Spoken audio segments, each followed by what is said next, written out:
Welcome to Wise Owl Paint Party, and today we're going to walk through a diagonal blended ombre. And as you can see, I did it on this large dresser, and I started with my color, Refurbished Gentleman. And if you're new to our channel, I'm Mark DeReamer. I am the owner and artist behind Refurbished Gentleman and your creative director for Wise Owl Paint. And on this dresser, again, I started with a base coat of Refurbished Gentleman. And a lot of times when you're doing an ombre or blending of some sort, you want to start with a base coat. And what I went ahead and did for this was I started with the mid-tone. So I knew I was going to go darker than Refurbished Gentleman, and I knew it was going to go lighter than Refurbished Gentleman. So I went ahead and did the entire piece in 2 coats of Refurbished Gentleman, and that kind of gave me my base. Now, do you have to do it this way? Not necessarily. I just felt like when blending to have a base coat covering up whatever it was, brown or orange or whatever kind of wood you had, it's just a great way to go. That way you're not having to worry about, as you're doing the blended areas, which does include a little bit of spritzing of water, and I'll show you that as we get further, that you're not peeling anything back and getting down to the wood from reactivating the water-based paint, which is what we're using today. This is Wise Owl Chalk Synthesis paint for blending. It's my main go-to for any kind of blending, really, because it's a chalk style, acrylic style synthesis paint, right? So you wouldn't want to use our 1-hour enamel to do a whole bunch of blending because it just dries super fast. And even if you were to wet the 1-hour enamel, it's just not an ideal situation for blending. So use our chalk synthesis paint for blending. And as you can see here now, I'm adding in limestone. So I went from Inkwell, as you saw the darker color up in the top left, through the Refurbished Gentleman and down into now limestone.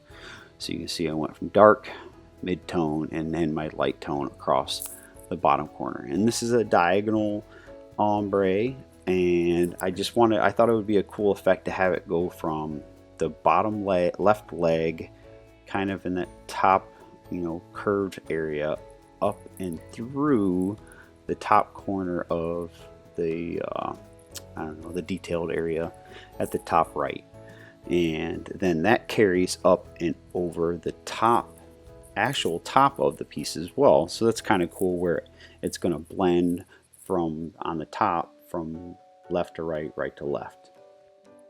So again, as you can see, I'm just adding in a coat.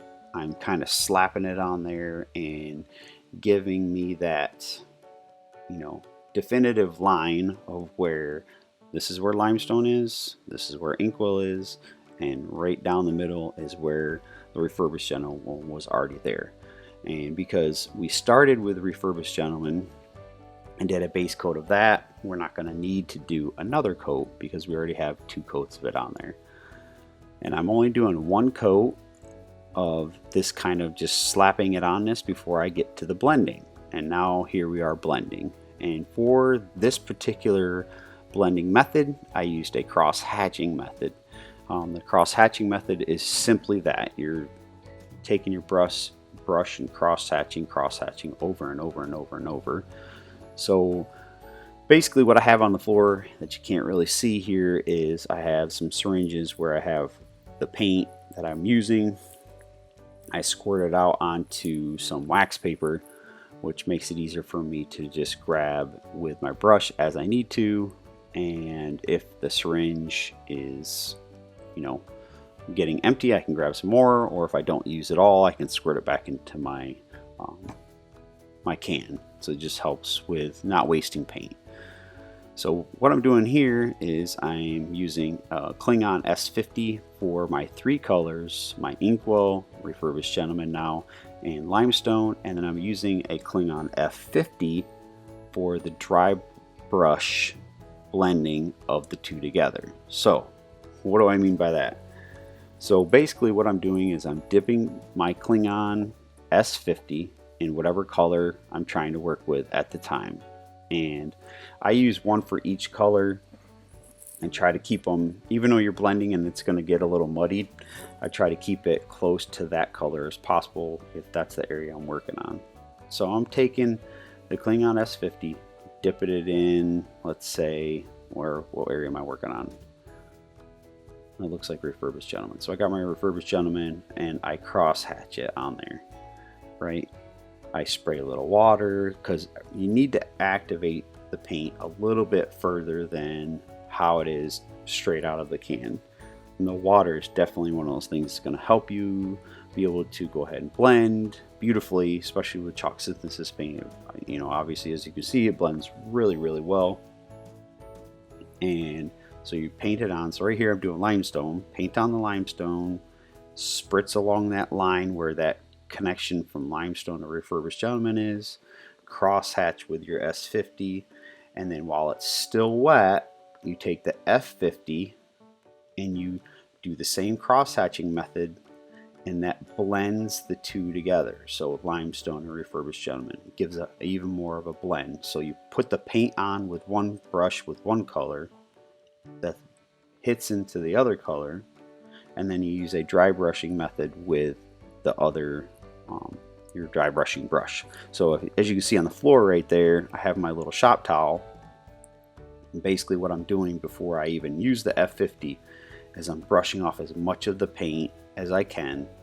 That way every time I'm using that dry brush cross hatching technique to blend the two colors together, it's not transferring like, you know, a white. Oh geez, you see me dripping all over the place? See, accidents happen no matter whether you've been doing it for 30 years or 5 years in my case, or just started yesterday. Check that out. But it's only paint, folks. I mean, we all make mistakes, and you find out like, hey, you can just go right in there and fix it. And now you never even knew there was a drip there, right? So anyways, I'm continuing this process, and I'm continuing that diagonal pattern. I have my S50s for my 3 different colors, and then I have my F50 for my dry brushing. And again, you're going to continue to, every time you take that F50 to do the dry brush blend of the two colors together, you're going to want to wipe it off. And you see me doing that on the shop towel there. I wipe off on the shop towel and then go back to blending the two together.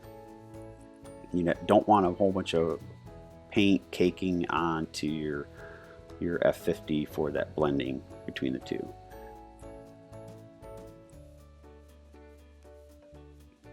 And that's going to be the first coat of blending, and that was cross hatching method for blending. So it's not like it came out of a digital computer look. It's a very artistic styled look, something you'd see with acrylic paintings, because it's not an exact perfect blend.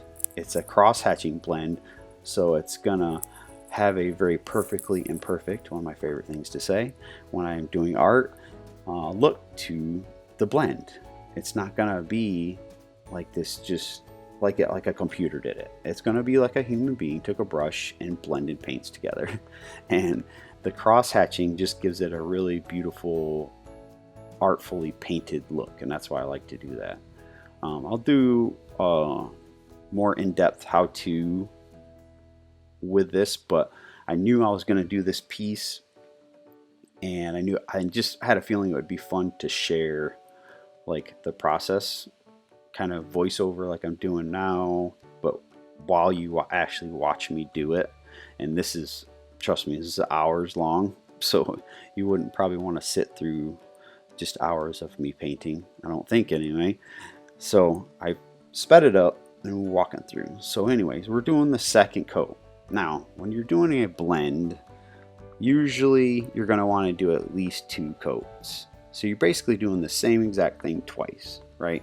So you know, the first go around, you do the blend, it's maybe not exactly where you want it to be, but you've got the blueprint of what's to come or how it's going to be.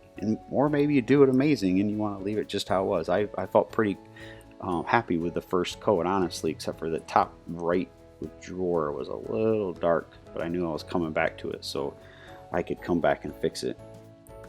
So you're doing everything twice. Let's just put it that way. You're going to do the blend twice. You're going to come back over top of it and do the same exact thing. So that's what I'm doing. I got 3 S50s and 1 F50.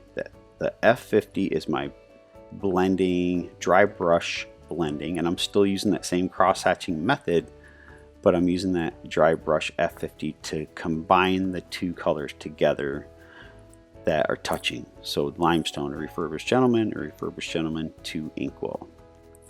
And then I'm just adding in the paint with my S50s first with a little bit of spritz of water. So you see my little black mister bottle. It's like one of those you get at a hair salon. Nothing fancy, but it needs to be a mist and not a spray bottle, because you want it to be where it's a nice even mist and not huge droplets of water, because it makes your paint drip instead of just have a nice little mist.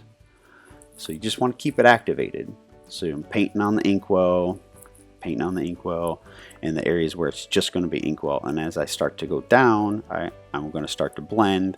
So I'm going to do a little spray to loosen basically where that connection is going to be. And you can see this basically what I'm going to do right here with Refurbished Gentleman. I paint on the Refurbished Gentleman and I'm spraying with water so it stays activated or wet. And here I am with some Inkwell, and I'm doing that crosshatch to connect the two together. Spritz, spritz, spritz. And then when I get where I kind of think I like it, I get my F50, and you can see me here doing the same crosshatching method with the F50, but it's just where there's no paint on the brush when I start doing it, so it allows the brush to blend those two colors together. And then you probably saw me pull out a drawer or two here or there. That's what's fun about blending too, is you really have to leave the drawers in to make sure it all blends together, so it is a little easier than having to do drawers individually, which is usually how I would do it if it's just a solid color. So that was kind of cool.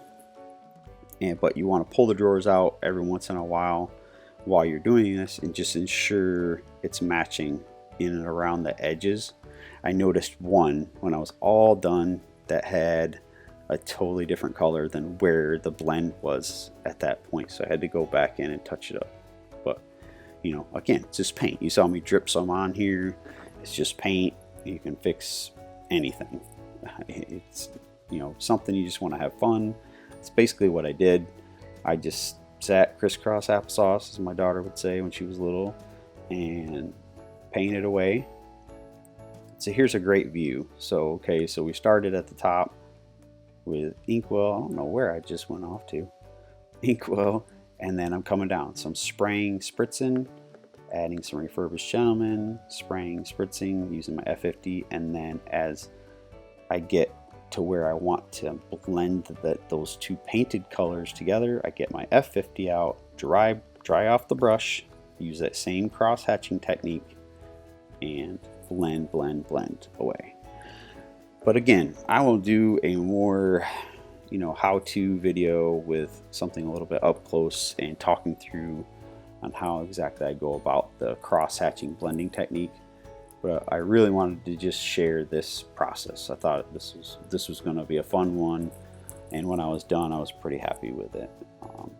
That I was able to share it like this. And you can see me right here at the end. I'm going to sit and I'm just going to look at it and be like, yeah, hey, I did that. That's pretty cool. It's all art, folks. Have fun. Try something new. Maybe try some, crosshatch ombre blending yourself. Hope everybody has a blessed day, and as always, happy painting.